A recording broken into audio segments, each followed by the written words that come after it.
All right, you guys, this is your community manager, Jana, and it is our live for session 5 Q&A. I hope that everyone can hear me and that you are having a fabulous Monday morning.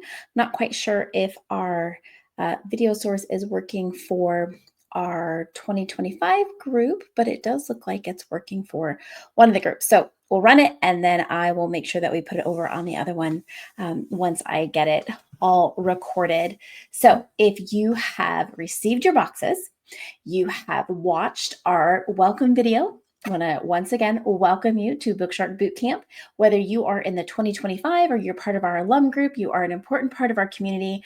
I'm your community manager, Jana. I'm super excited to be here talking about session 5. We spoke how to organize or structure your homeschool day. And while I didn't give you very specifics on math from 8 to 9 and history from 9 to 10, I did give you suggestions on how to really pay attention to the rhythm of your family and decide what's going to work best for you. Whether you are going to start homeschool right away as soon as you wake up, get things rolling, jump into harder subjects, or if you're a family who's going to take it easy in the morning and wait until you get that second win and start again in the afternoon. I think when you have younger kids, it's a lot easier to start earlier in the morning.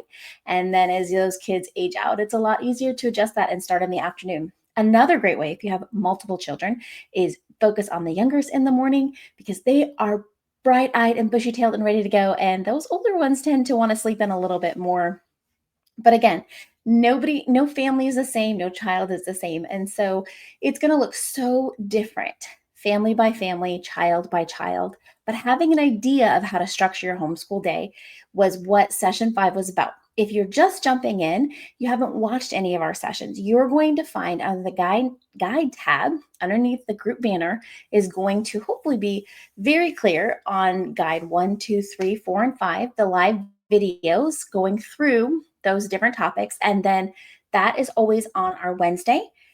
Monday, like today, I will take any questions that you guys might have about that session. Again, it looks like we are definitely running in the alum, but I'm not sure if 2025 is streaming. So I'll get over there in a little bit. The questions that came in from session 5 was a question about lunch. And I thought that was a great question. So thanks so much for posting that to us. We had a few answer and respond to the question in the post, but I'm going to go ahead and address it here. Sometimes when you take a break for lunch and you have one or you have multiple, it can get away from you very quickly. So think of it as a time to incorporate some of your subjects as your kids, if they are self-prepping, if they're the ones that want to get their lunch together, or that's part of how your family does it, you could be reading aloud. They could be working in the kitchen and you could be doing a read aloud while they're doing lunch. Now, that might not work for some of your families. Some of your families, if your children are not sitting there focused, it goes in one ear and out the other. Other families need their children to be doing something in order for them to pay attention to what's being said. The other thing is you can prep at night. Just like if you were going to a traditional school or you had set times, you had to bring a lunch, make it fun. Have your kids prep their lunch at night, just like they're getting ready for the next day or they're getting ready for an outing, and then they can open it up or it's all right there and really easy to put together so that it doesn't end up taking hours and hours of your middle of your day and then you're totally derailed and then your spouse comes home or your partner comes home or you need to go to the next thing and your day is gone. Think of just little ways to tweak how you prep or what you're going to allow your kids to make during that time. Because I'm like you, I let my kids make their own lunches. I said, hey, this is part of life. These are our life skills of homeschool. And so you do have to come up with your lunch ideas and make your lunches. But if it starts to get out of hand, I would definitely reel it in with some of those suggestions. The other thing is great to do is set a timer. It's like, hey, here's a 15-minute warning. We're going to be done in 5 more minutes. And so your kids know, like, in the future, if they're going to take and make something that takes a while, they know that their timer's going to go off and they're going to have to get back at it. And so although there's a lot of flexibility with homeschool, we have to be very realistic because you only have so much time in the day. I hope that is helpful. I'm sure you're not the only one who will see that there is going to be some struggle around lunches. But especially as the weather is good, I really encourage you have them pack their lunch or prep it before the night. Go outside and eat their lunch, have fun at that lunch break. And then if you need to keep doing school after lunch, you have a plan in order to implement that, sticking with a certain amount of time. Now, a lot of families are done homeschooling by lunch. Another question you may have is then what are they going to do the rest of the day? Great question. Your kids may be out of practice, but they need free play. They need time to just figure out what they like to do, whether it's creating Lego, building Legos and creating a world, if it's coloring, if it is going outside, if you have an opportunity where they can go outside and just be and create their own worlds and be imaginative, if there's something fun they want to be working on, if they're artsy, it may take a little while, especially if you are bringing your kids out of the public system where every moment of their school day is structured. You might hear I'm bored or I have nothing to do. Great time to maybe take them to the library and find some books that they're really interested in or something to continue what you're already learning, but they're going to find some books that they really like. Excuse me. There are also so many fun things at the library that are beyond books. I know I've talked about this before, but our library had adventure backpacks that you could check out, and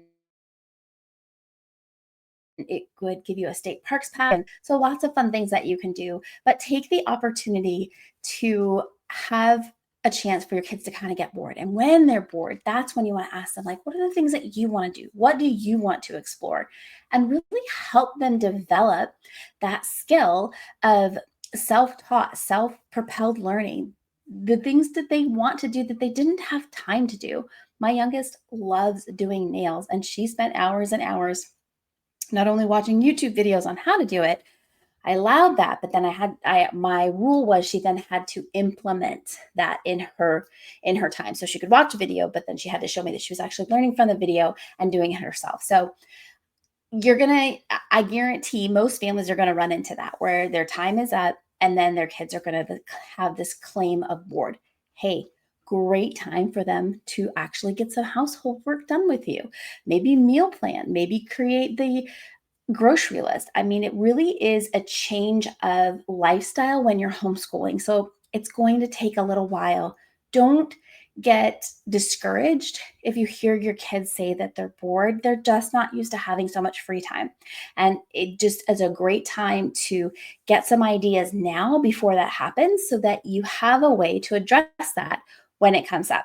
Now, other families are going to be like, I don't know how your kids have time to get bored. It takes us all day to get through our homeschool. It's a rhythm.